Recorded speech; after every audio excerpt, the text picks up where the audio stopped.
Hello friends. आज हम उग्रवादी आंदोलन के बारे में जानेंगे। तो सबसे पहले हम देखेंगे इसकी पृष्ठभूमि। उग्रवादी आंदोलन का जो प्रारंभ कैसे हुआ।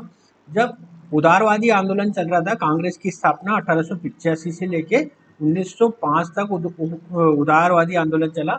तो उस उदारवादी आंदोलन के तहत 20 वर्ष हुए, उसमें कोई भी राजनीतिक उपलब्धि हासिल नहीं हुई। भारतीयों को कोई भी बड़ी राजनीतिक सफलता नहीं मिली, कोई भी बड़ी राजनीतिक सफलता नहीं मिली।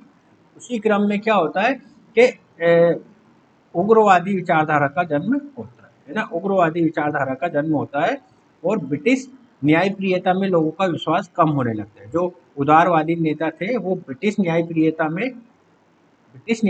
में विश्वास करते हैं, परंतु उग्रवादी कहते हैं कि हमें ब्रिटिश न्यायप्रियता में कोई भी विश्वास नहीं है ना।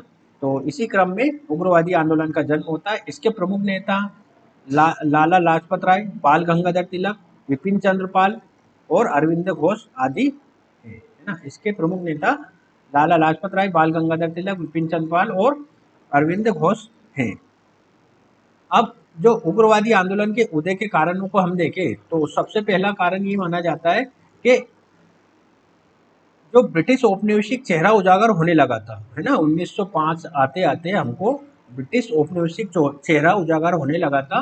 जो जब 1885 से लेके 1905 तक उदारवादियों ने उदारवादियों ने ब्रिटिश आर्थिक नीतियों की आलोचना तो की, लेकिन वो औपनिवेशिक शक्ति से टकराने की बात नहीं करते थे, है ना। उसके साथ चलते हुए आगे बात करते थे। वो उसमें क्रमिक सुधारों की बात करते थे, है ना। भारत में अन ब्रिटिश रूल जो फैला था उसकी बात करते थे।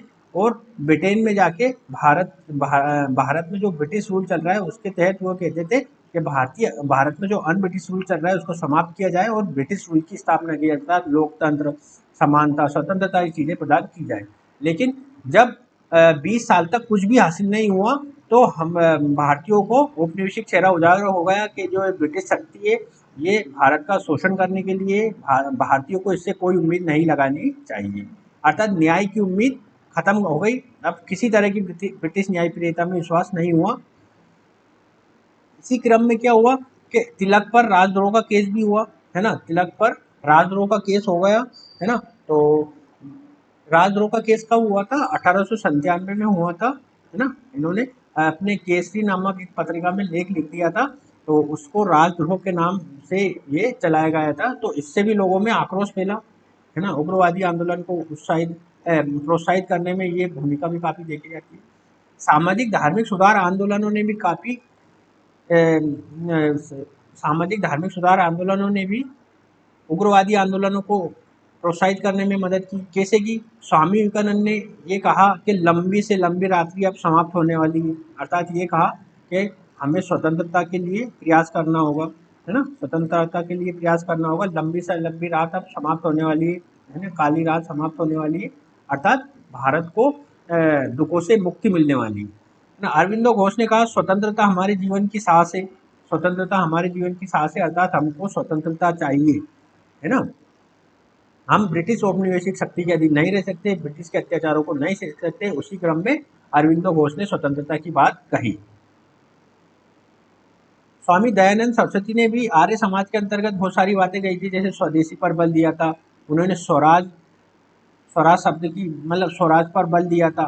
और एक दयानंद सरस्वती जो आर्य समाज, उन्होंने भारत भारतीयों के लिए नारा दिया था, है ना। इससे स्वतंत्रता की अलख जगी भारत में।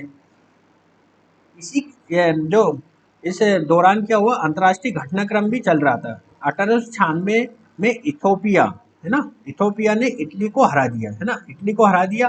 तो यूरोप की जो, है ना, अपराजिता का भय समाप्त हो गया, है ना। यूरोप की जो अपराजिता अपराजिता का भय समाप्त हो गया कि यूरोप को कोई नहीं हरा सकता। इसी के आगे क्या होता है, 1905 में जापान ने रूस को हरा दिया, है ना। जापान ने रूस को हरा दिया। तो यहाँ भी ये होता है कि यूरोप को हराया जा सकता है।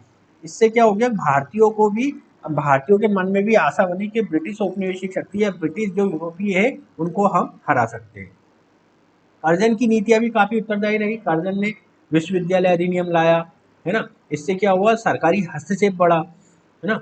और इन्होंने कर्जन ने क्या किया, 1905 में बंगाल का विभाजन कर दिया। बंगाल के विभाजन ने तीव्र आक्रोश प्रकट किया पूरे भारत में, है ना, पूरे भारत में तीव्र आक्रोश प्रकट किया। और इसी क्रम में क्या होता है कि स्वदेशी आंदोलन की शुरुआत होती है। स्वदेशी आंदोलन की शुरुआत होने से विदेशी वस्तुओं का बहिष्कार होता है, कपड़े जलाए जाते हैं, धरने प्रदर्शन हड़ताल वगैरह होती है। तो ये कर्जन की जो नीतियाँ थी वो भी उग्रवादी विचारधारा के उदय में काफी महत्वपूर्ण भूमिका निभाती है। अब इसकी विचारधारा और संस्कृति क्या है, उग्रवादी आंदोलन की विचारधारा और कार्य पद्धति क्या है।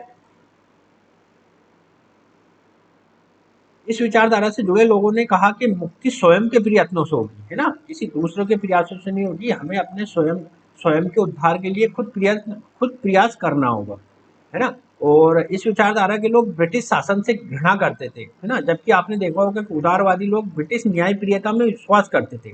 परंतु इसमें उलट होता है, यहाँ पे ब्रिटिश शासन से घृणा की जाती है ना। तिलक इसी क्रम में कहते हैं कि स्वराज हमारा जन्म सिद्ध अधिकार है और इसे हम लेकर रहेंगे। तो यहाँ पे स्वराज प्रमुख हो जाता है ना, स्वराज प्रमुख हो जाता है और इस पर बल प्रदान किया जाने लगता है ना। और जो उदारवादी नीति की आलोचना होने लगती है, उदारवादी नीति जो गोपाल कृष्ण गोखले, गोपाल कृष्ण गोखले, है ना, दादा भाई नौरोजी, ये लोग जो करते हैं उदारवादी नीति की आलोचना होने लगती है।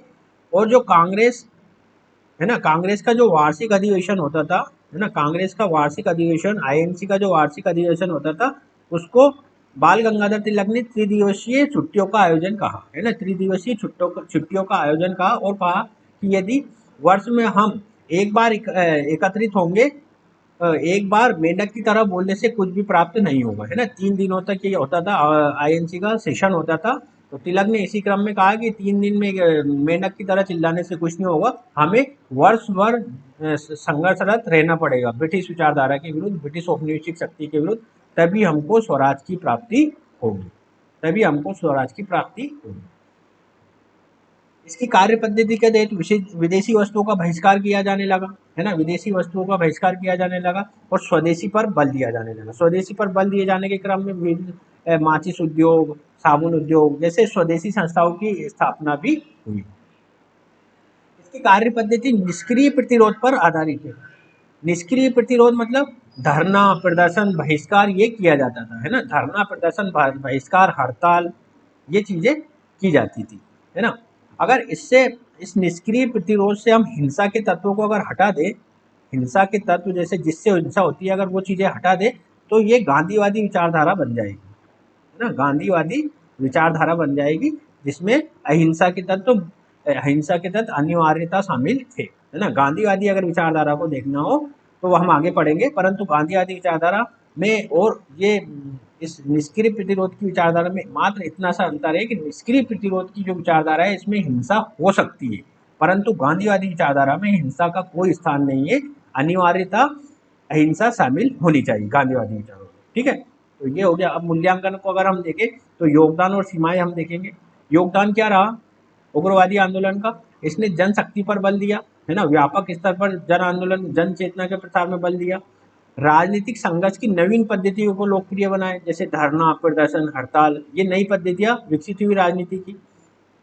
इसकी सीमाएं क्या क्या है, इसमें क्या हुआ कि धार्मिक प्रतीकों का व्यापक प्रयोग हुआ, है ना, शिवाजी उत्सव, गणेश उत्सव ये तिलक ने प्रारंभ किए, है ना। इससे क्या हुआ कि हिंदू मुस्लिम, है ना, हिंदू मुस्लिम अलगाव में वृद्धि हुई, है ना, हिंदू मुस्लिम अलगाव में वृद्धि, है ना। ये शिवाजी उत्सव, गणेश उत्सव ये हिंदू धर्म से जुड़े हुए थे, इससे मुस्लिमों में मतलब हिंदू मुस्लिम अलगाव में वृद्धि हुई, सांप्रदायिकता में वृद्धि हुई। आगे चलकर उग्रवादी और नरमपंथी और नरमपंथी और नरमपंथी और गरमपंथी, नरम दल और गरम दल में वैचारिक मतभेद भी होने लगते हैं, जैसे गोखले वगैरह और ये लाल बाल पाल, इनमें विवाद होने लगते हैं। तो 1907 में जो सूरत में कांग्रेस का अधिवेशन होता है वहाँ पे कांग्रेस का विभाजन हो जाता है और ये गरम दल और नरम दल में विभाजित हो जाती है ना, गरम दल और नरम दल में विभाजित हो जाती है।